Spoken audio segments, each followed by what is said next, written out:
ഇവർക്ക് യാതൊരു ഭൂതതയുമില്ല. അതാണ് 32. 33 അക്രമ സ്വഭാവ അക്രമികളാണ്.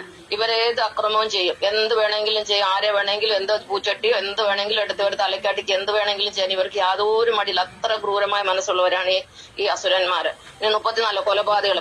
കൊലപാതക സ്വഭാവം അറിയാമല്ലോ. കൊലപാതകം എന്ന് പറയുന്നത് ഇവരുടെ ഒരു പ്രത്യേക കഴിവ് തന്നെയാണ്.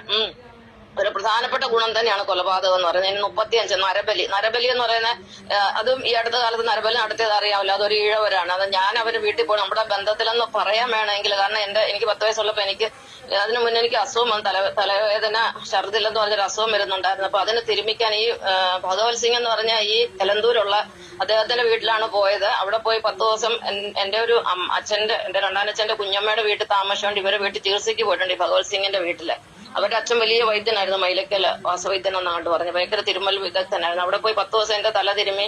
അങ്ങനെയാണ് എന്റെ അസുഖം മാറിയത്. അന്ന് ഞാൻ ഈ ഭഗവത് സിംഗിനെ കണ്ടിട്ടുണ്ട്. ഭഗവത് സിംഗിനെ അദ്ദേഹത്തിന് 10-20 വയസ്സാണ്. എനിക്കന്ന് ഒരു 10 വയസ്സേ ഉള്ളൂ.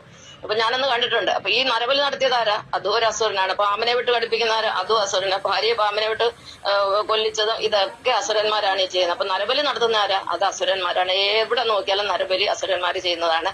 പിന്നെ അതുപോലെ നമ്മുടെ ശിവാജി മഹാരാജ്, അദ്ദേഹം ശിവന്റെ അവതാരമായിരുന്നു. അദ്ദേഹം ഈ യുദ്ധത്തിനൊക്കെ പോകുന്ന സമയത്ത് വാർ ക്രൈ, അത് യുദ്ധത്തിന് മുമ്പ് ഒരു യുദ്ധകാഹളം മുഴക്കും. അതെന്തായിരുന്നു? ഹര ഹര മഹാദേവ് എന്ന് പറഞ്ഞിട്ടാണ് ഔറംഗസേബിന്റെ പാർട്ടി ഔറംഗസേബുമായിട്ട് യുദ്ധത്തിന് പോകുന്നു.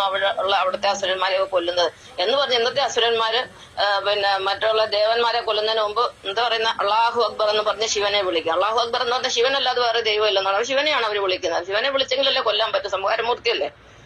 അപ്പം നരബലി നടത്തുന്നത് ഈ അസുരന്മാരാണ്. ഇനി 36 മൃഗബലി. ഈ മൃഗങ്ങളെ, മിണ്ടാപ്രാണികളെ കൊല്ലുന്നത് എല്ലാം അസുരന്മാരാണ്. മൃഗബലി നടത്തുന്നു. ഈ ബക്രീദ് എന്നൊക്കെ പറഞ്ഞാൽ എന്താ മൃഗബലിയല്ലേ. അതുപോലെ പിന്നെ നേപ്പാളിലാണെങ്കിൽ അതും അസുരരാജ്യമാണ്. ശിവനാണ് അവിടെ ആരാധിക്കപ്പെടുന്നത്. പശുപതിനാഥൻ എന്ന് പറഞ്ഞ ശിവനാണ്. അവിടുത്തെ അമ്പലത്തിലെ ഉത്സവത്തിന് എന്തുമാത്രം ആടുമാടുകളെയാണ് കൊല്ലുന്നതെന്നറിയാം. പോത്തുകളെ എല്ലാത്തിനെയും പിന്നെ കൊല്ലുക. ഈ നമ്മുടെ മനുഷ്യനെ കൊല്ലുന്ന പിന്നെ മൃഗങ്ങളെ കൊല്ലുന്ന കാര്യത്തിൽ പറഞ്ഞിട്ട് കാര്യമില്ല. അപ്പൊ ഇത്രമാത്രം വേദന അനുഭവിച്ചിട്ടാണ് ഓരോ മനുഷ്യരും മരിക്കുന്നത്. പക്ഷെ തെറ്റ് ചെയ്യുന്നവർക്ക് ശിക്ഷ കൊടുക്കുന്നില്ല. യാതൊരു എനിക്കൊരു ബുദ്ധിമുട്ടും തോന്നുന്നില്ല. കാരണം ഉപ്പ് തിന്നാൻ വെള്ളം കുടിച്ചേ പറ്റുള്ളൂ. ഞാനൊരു ടീച്ചറായിട്ട് ഇരുന്നപ്പോ ഞാൻ നല്ലതായിട്ട് അടിയൊക്കെ കൊടുക്കും. പിള്ളേർ ഹോംവർക്ക് ചെയ്തില്ലെങ്കിലും പഠിച്ചുകൊണ്ട് വന്നില്ലോ കൊടുക്കും. കാരണം തെറ്റ് ചെയ്യുന്നവന് ശിക്ഷ അത്യാവശ്യമാണ്. അല്ലാത്തവർക്ക് കൊടുക്കേണ്ട ഒരു ആവശ്യമില്ല. അപ്പൊ മൃഗബലി, പശുബലി, പക്ഷിബലി, ഈവൻ വാവുബലി ഇടുന്ന ആരാ? അതും പിന്നെ അസുരന്മാരാണ്. കാരണം അവരുടെ അച്ഛനമ്മമാരെ അവര് നോക്കത്തില്ല, പിതൃക്കന്മാരെ അവര് കെയർ ചെയ്യത്തില്ല. എന്നിട്ട് അവര് മരിച്ചു കഴിയുമ്പോൾ അവർക്ക് മോക്ഷം കൊടുക്കാൻ വേണ്ടി പോയി വാവുബലി ഇടും. അത് ശിവക്ഷേത്രങ്ങളാണ് വാവുബലി ഇടുന്നത്. അപ്പൊ ഇത് ചെയ്യുന്ന അസുരന്മാരെ, മോക്ഷം കിട്ടിയ ആൾക്കാർക്ക് എന്തിനാ ബലിയിടേണ്ടത്?